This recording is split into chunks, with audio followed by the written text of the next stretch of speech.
Hi and welcome back to my channel. It's so very nice to see you again. This video I want to dedicate to something that's really close to my heart.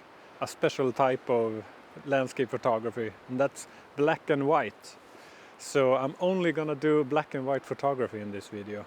And I think that's one of those types of photography that could be easily overlooked or forgotten. So in this video I want to inspire you to do some more black and white photography because I love it and I'm pretty sure you could enjoy it too. So hopefully this video will inspire you to do some more black and white photography. And today modern cameras has a color setting where you could go from standard color setting to black and white photography inside of your camera, so you can see the screen in black and white. So let me show you how it looks. I'm pretty sure most modern cameras has this feature, but if your camera doesn't have it, don't be discouraged. You can always change your photos to black and white in Lightroom or Photoshop when you get home and start editing your photos. And I shoot Nikon, and it's really simple to change this setting. You simply go to set picture control, and I'm gonna change from standard to monochrome, and voila, you got a black and white screen. And this is such a powerful tool to use when you're out in the field, because you actually see everything in black and white. Last week I made a video with my GoPro attached to my chest, and I did a virtual walk through a winter forest, and I held my camera up in front of my chest and you could see what I was doing. But that video wasn't that popular, and I get it, it was a little bit too slow and maybe a little boring. But I want to try that later in summer when there's a lot more going on in nature with birds singing and a lot more wildlife. But I still feel like experiment a bit with how to create content for my channel. So I have a thing in mind, and I haven't seen any other landscape photographer do this. And I'm not saying there isn't anyone who has done this on YouTube, but I haven't seen it. So what I want to do is not only shoot in black and white today, I also want to record all the video in black and white. So let me quickly change the settings on this camera. There we go, everything is in black and white. And I'm really excited about today because I really love black and white photography, and as a special tribute I want to record it in black and white as well. So I hope you enjoy this video.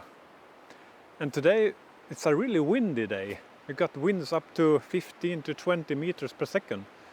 And I'm going out to a narrow peninsula that stretches out to the sea. And I can see one side of the peninsula here, and the waves are pretty big. So I'm just gonna go down to the shore here and see what I'm up against, because I think the winds are gonna be even stronger out on the peninsula on the uttermost tip. And there are no trees there, so I'm gonna be really exposed to the wind. So yeah, let's start with go to the shore here.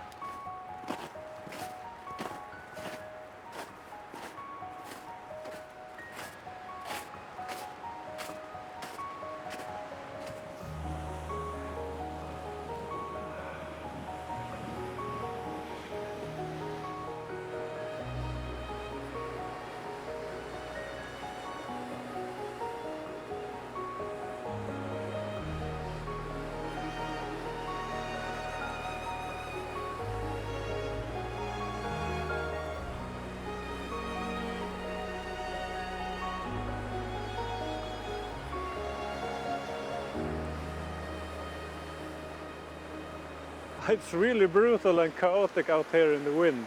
And to top it off, it had started to snow as well. And these are the type of conditions that make me really excited about landscape photography. And I mean, normal people would just sit at home in the sofa and watch on TV, but not us landscape photographers. We really thrive on this type of conditions. So I'm really excited about today's photo shoot. And yeah, let's keep going out to the peninsula and see what we can find.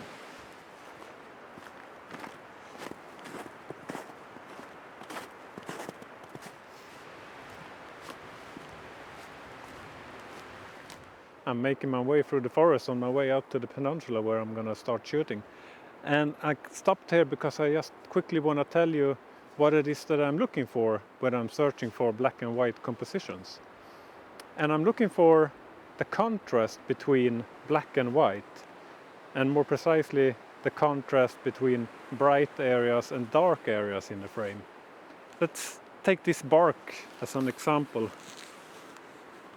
This bark kind of blends into its environment. But if I were to pick it up and put it against a bright background like this, you can see that it really stands out. And this is what I'm looking for, the contrast between brightness and darkness.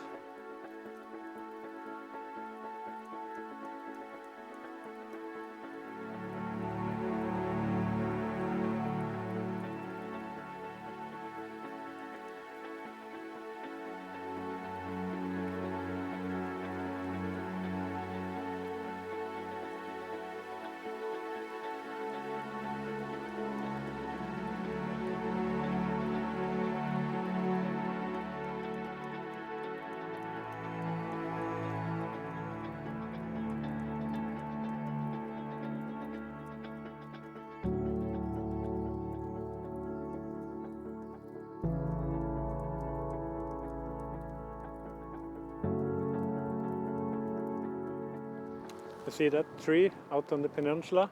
That's as far as land goes. On the other side there's only water, and on the other side there's Finland. So I can only go to that little tree there. But I think it's a little bit too windy there because I'm hungry and I want to find some shelter so I can have something to eat. So I will probably hide myself behind this big boulder before I start shooting. Really excited about today. So nice conditions for landscape photography.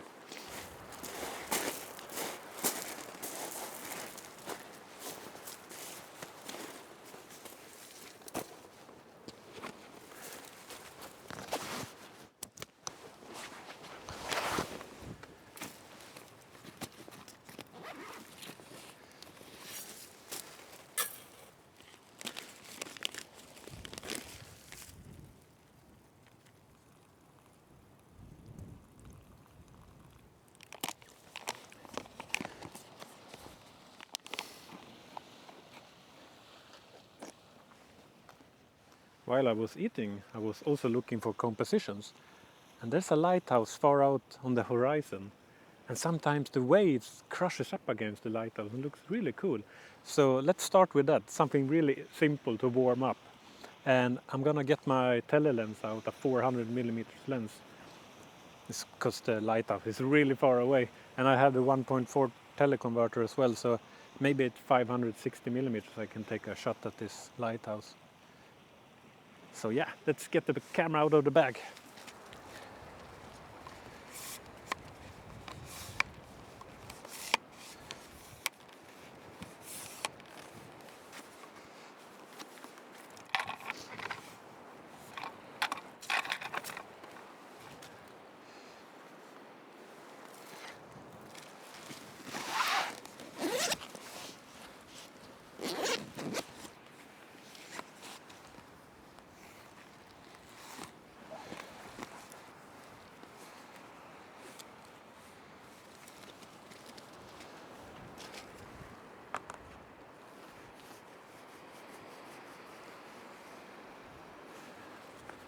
And now that I'm ready to take the shot, I can't see any waves crashing up against the lighthouse.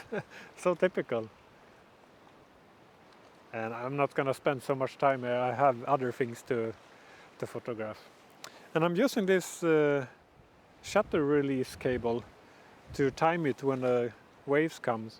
So let's see if I can get a half decent shot.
found an interesting composition that works really good with black and white photography.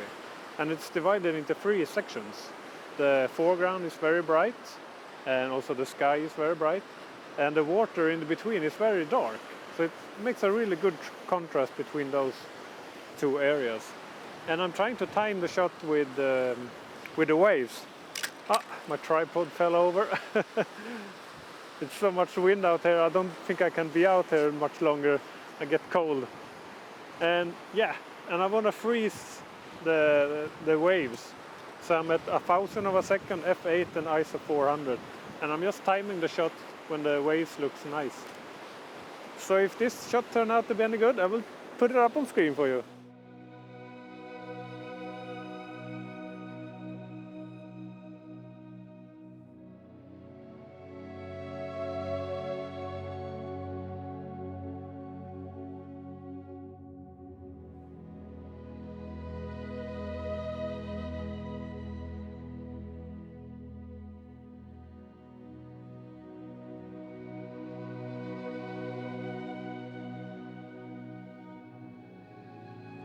Instead of torturing myself in the wind out on the peninsula, I'm a little bit closer to the forest right now, so I got some shelter from the wind. And I found this dead plant, and this is a perfect example when the contrast between bright and dark makes a good black and white photo. So yeah, the ice on the ground is very bright and the plant is much darker. And I'm very fortunate because these dead flowers here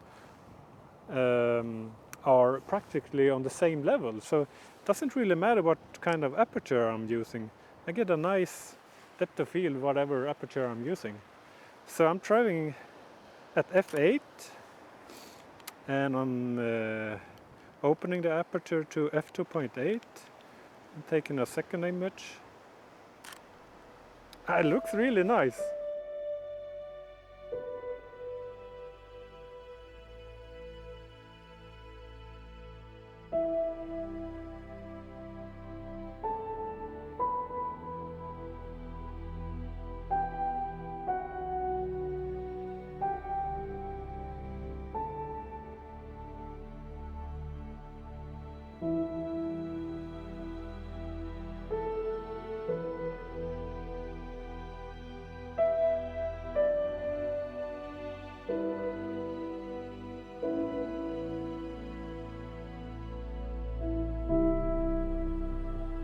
I want to give you one more advice when it comes to black and white photography, and that is to pay attention to shadows. It's really interesting to study shadows in black and white. And that's what I did when I walked through the forest on my way back to the car. So I got a few photos to show you and some video clips. And after that I will show you a medley of photos in black and white that I've taken in the past, just to get you inspired to go out yourself and try some black and white. Okay, and don't miss the bonus clip at the end of this video. Okay, take care. I see you in the next one. Bye for now.